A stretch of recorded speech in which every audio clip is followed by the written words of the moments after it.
Good morning. Thank you guys for joining me for this brief review. We're going to talk about image acquisition today, and we're going to hopefully get you through this pretty quickly so you can get started on your Thanksgiving break. So welcome and thanks for coming.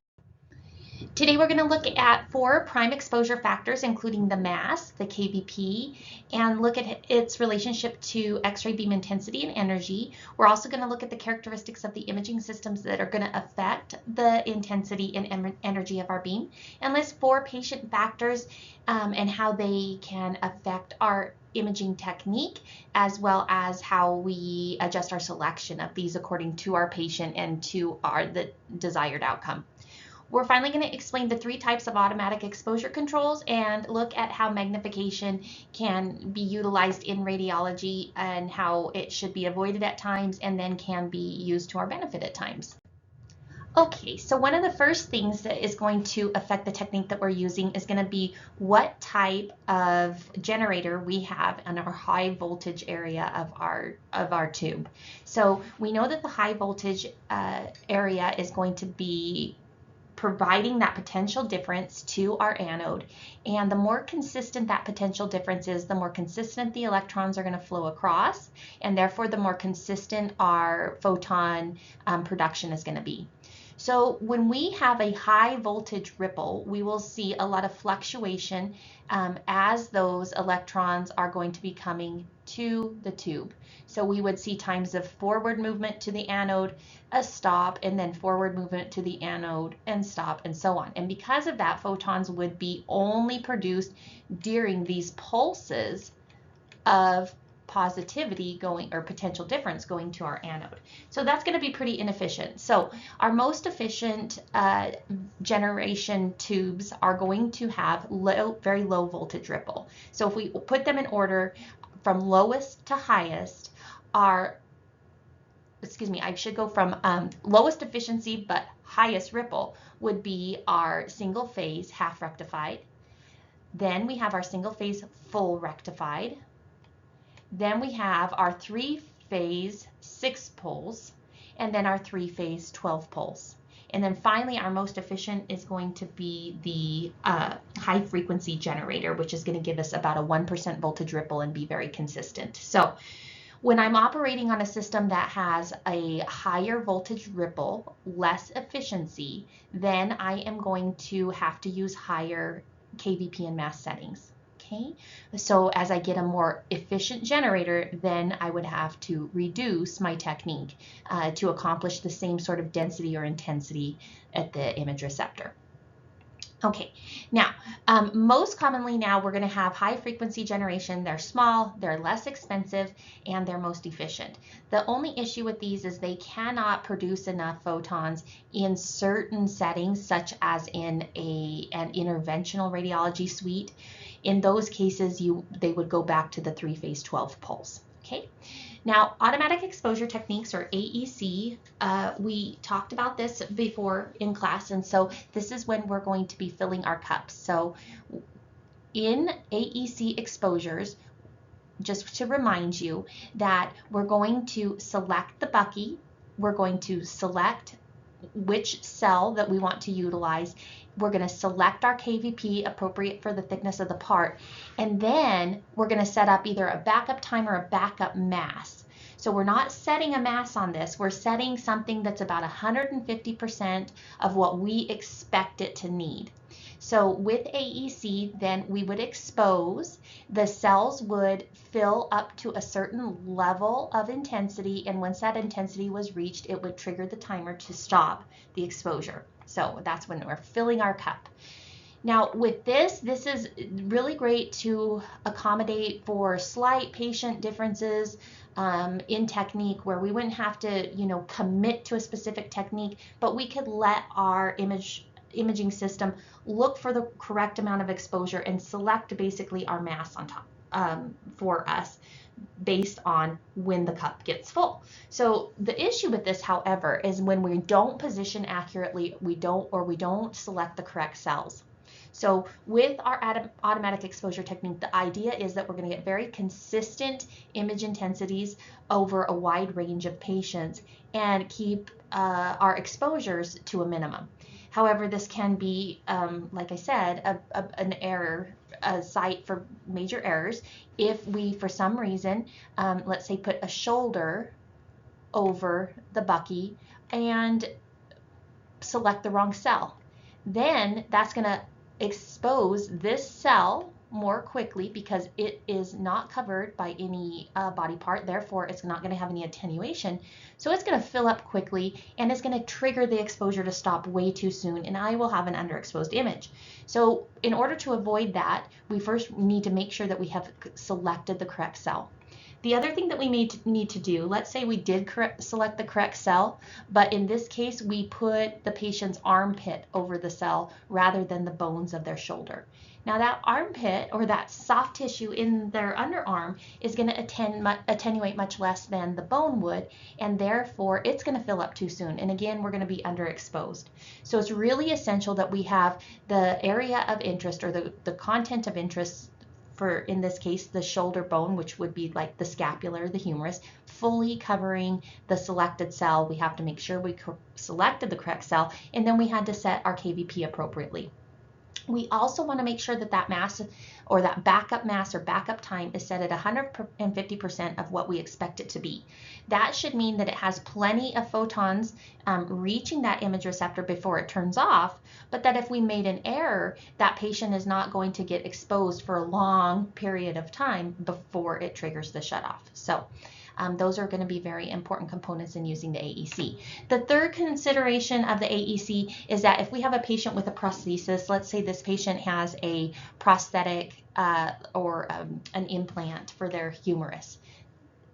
So with that, we know that that prosthesis is going to attenuate at a much higher level, not letting any photons through. So in that particular case, putting a prosthesis over an AEC cell will prevent any of the photons from reaching that AEC cell. Therefore, the cup doesn't fill, and the exposure is going to go on way too long, overexposing the patient. So all very important things that we have to think about when we're looking at the use of AEC. The last one we're going to talk about on this slide is automatic programmed radiography, or sometimes it's called automatically programmed controls, APRs or APCs. This is where you go to your console, you select a part in the habitus. So you select, in this particular case, you would just select shoulder, and it would come up with a KVP and a mass, or it would come up with a KVP and the correct cell setting, and AEC and a backup mass. So with this, that can help you when you're uncertain of techniques, but it should be used more as a guide than where you're just counting on it for all of your exposures.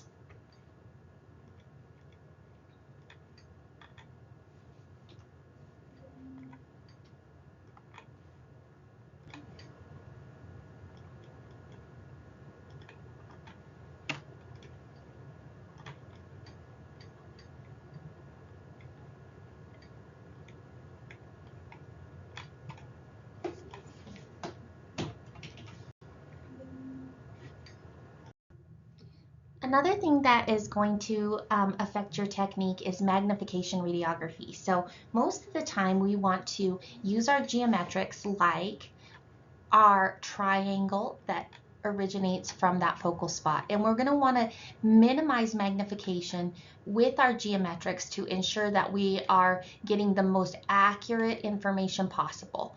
So when we have no OID, we're usually going to minify our magnification. As we add an OID, because of divergence of that beam and the geometrics, we are going to end up with magnification of the part.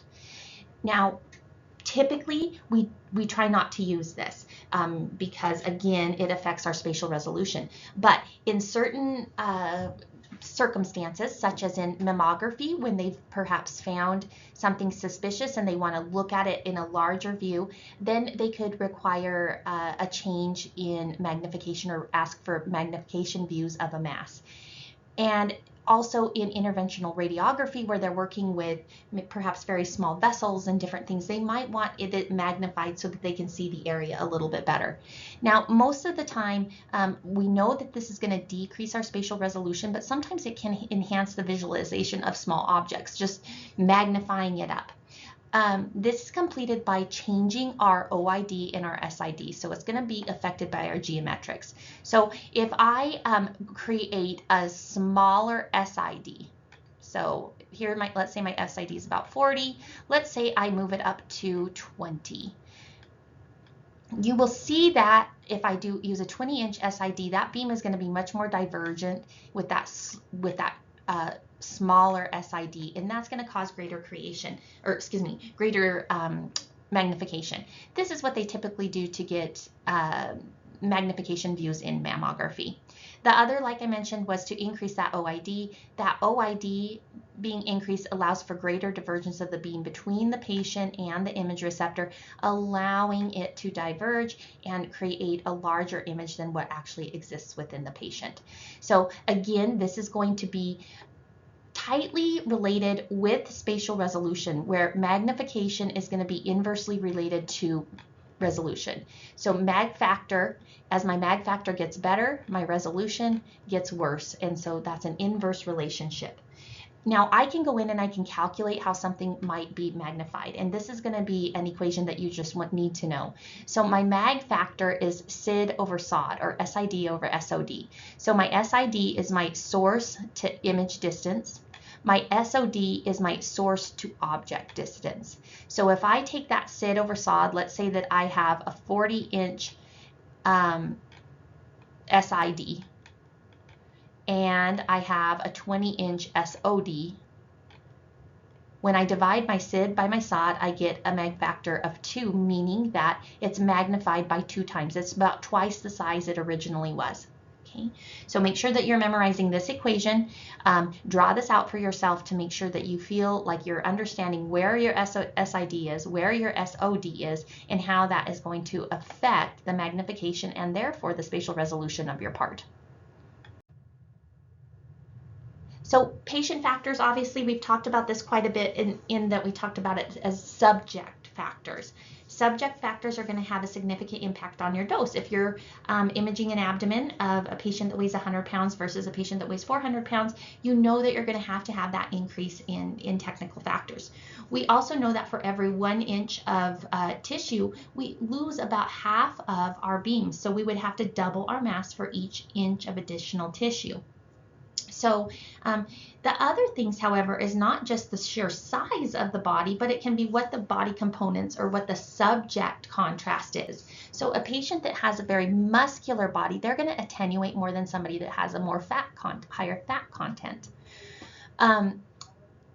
We can classify body habitus. I know you've covered this in Sheila's class, so we won't go too far into it. But most of our patients, we are going to fall into the hyposthenic, sthenic, and hypersthenic category. So our patients that are sthenic are kind of your average patients. A patient that's hyposthenic is less than, hypo meaning less, is going to be a little bit thinner than average, where a patient that's asthenic is going to be very, very thin. A patient that's hypersthenic, they're going to be heavier. They're going to have more tissue to penetrate. So obviously with these different characteristics, your patients are going to have require different technique settings.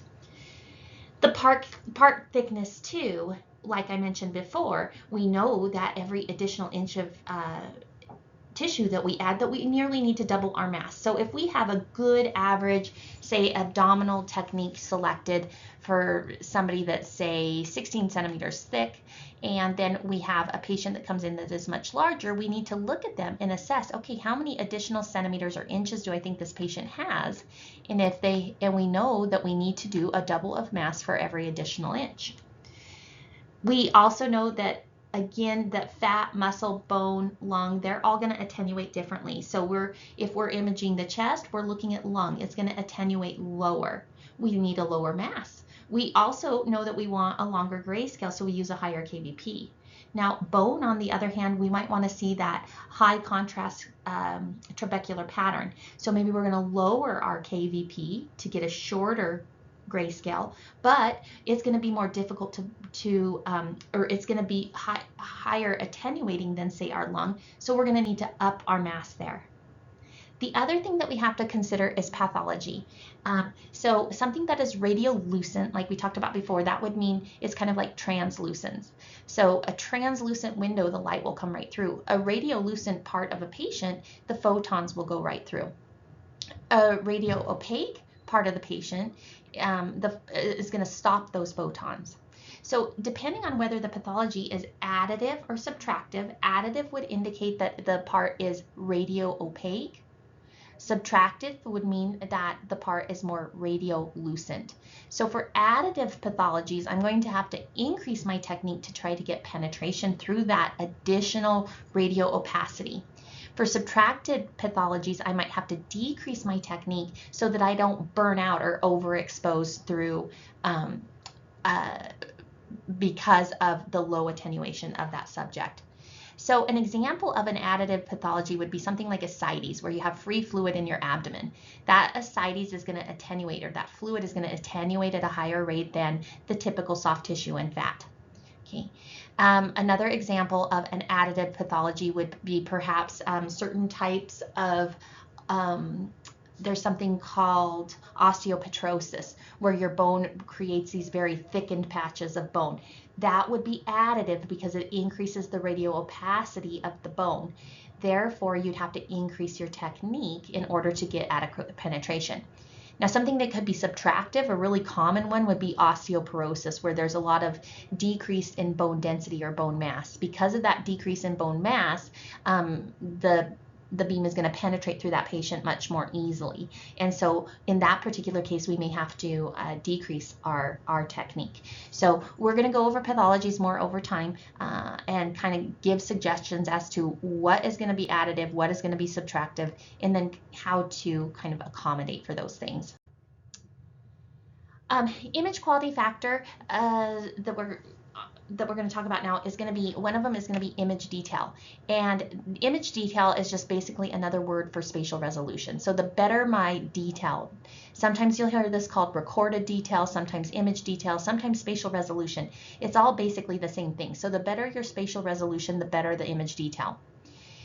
Visibility of that detail can be measured by contrast resolution. Now this is a little bit tricky because contrast resolution does not affect your spatial resolution. Contrast resolution affects our ability to see spatial resolution. So if you can think about it this way, if I have a patient that has, I'm going to image them twice. I'm going to image their abdomen twice. And in the first one, I have very high contrast exam. I didn't know what I was doing. I set my KVP at 60 and my mass at like 80, and I got this really black and white exam or image. And on that image, I use perfect geometrics, and so my spatial resolution is really good.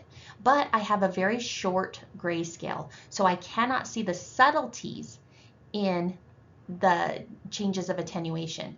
In that particular case, I would have very good spatial resolution, but because of low contrast resolution, I wouldn't be able to actually visualize a lot of the content that should be present on the screen.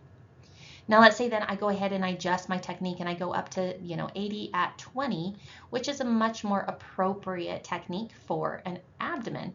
So now this particular abdomen, I get really good penetration, I get a little bit longer grayscale, I have an adequate image intensity. Now I can see, because I have those additional grays, I can see subtle differences in, say, my kidneys versus my psoas muscle. And I couldn't see those before. So the spatial resolution is the accuracy in which content is depicted on the image, whereas contrast resolution allows us to help see that content. Now, if I have a really, really, really long grayscale, way too long, I have tons of scatter, then that scatter is going to fog my film, and now my spatial resolution didn't change because my geometric factors were really good, but because I have that fog over it, that very, very long grayscale, now I am not able to visualize that good spatial resolution. So kind of just a couple ways to think about your spatial and your contrast resolution. For the most part, when we have the appropriate contrast resolution, a little bit longer grayscale, we're going to see things, we're going to be able to visualize our good spatial resolution. However, if I get too long of a grayscale, then I can actually fog over my spatial resolution and it would limit my ability to appreciate it. Distortion we talked about a little bit last week, and this is when we talked about elongation and foreshortening. Now this happens, we know that we're supposed to have our beam perpendicular to our part and our part parallel to the IR, meaning that our beam is perpendicular to the IR. Now, anytime we have a deviation from this relationship, let's say that we angled the part, I'm going to get more magnification on one end than I am going to on my other. If, on the other hand, I keep my part perpendicular to my beam, but I angle my image receptor, again, I'm going to have more magnification on one end than the other. Those are going to cause elongation and foreshortening. This is considered and falls under the category of distortion. Anytime that we have distortion, we are going to have a decrease in our spatial resolution. All right, now this is the easy stuff because you know we've talked about this quite intensively. So we know that the density or the intensity at our image receptor is controlled mainly by our mass or our numbers, or we could even say our quantity. Our contrast, now this is tricky because our contrast was traditionally controlled with film by KVP. Now, after last week, we talked about how it's really controlled in our digital imaging with the number of shades of gray in my analog to digital converter. So in film screen X-ray, contrast is controlled by my KVP. The more KVP, the more scatter I get and the less contrast I get. But with my digital system, contrast is controlled by my analog to digital converter due to its bit depth. The larger the bit depth, the greater the grayscale. Sorry, it's hard to write here. We're going to increase our grayscale, and therefore, when we increase our grayscale, we increase our contrast resolution. Okay. Now, recorded detail, another term for spatial resolution or resolution in general, is going to be controlled by the focal spot and the geometric. So small focal spot is going to diverge less, large focal spot is going to diverge more. The more divergence we get, the less resolution we have. Okay. We also take into account our SID, our SOD, and our OID, and that helps us calculate our mag factor as talked about previously in the lecture. Then finally, distortion. The distortion is affected, it's really our elongation and our foreshortening. And that is due to the patient positioning or the image to part positioning. So to avoid distortion, we want beam perpendicular to IR, beam perpendicular to part, part parallel to IR. So in summary, you should have a thorough understanding of what controls optimization of your image, and you should try to implement all of that regularly to ensure you're getting the best patient exposure, the best image possible at the lowest patient dose. We know that current technology, such as our digital imaging system, allows for a much greater KVP than we could use before on film screen, and it allows us to therefore reduce our mass. That's going to improve our patient dose while still maintaining good contrast resolution. Mass controls quantity or numbers or ultimately the density and intensity on your image. KVP controls KVP controls some intensity. It's a secondary controller of numbers. But it does affect the quality or the energy of our beam, its ability to penetrate that patient, and therefore has a significant role in not only contrast resolution, but it has a significant role in patient dose reduction. So SID, SOD, and OID can affect image exposure through magnification, and with magnification, we know that that's going to have a reduction of spatial resolution. So thanks for joining me for this brief lecture. There's one more to follow, and then you guys are off for Thanksgiving.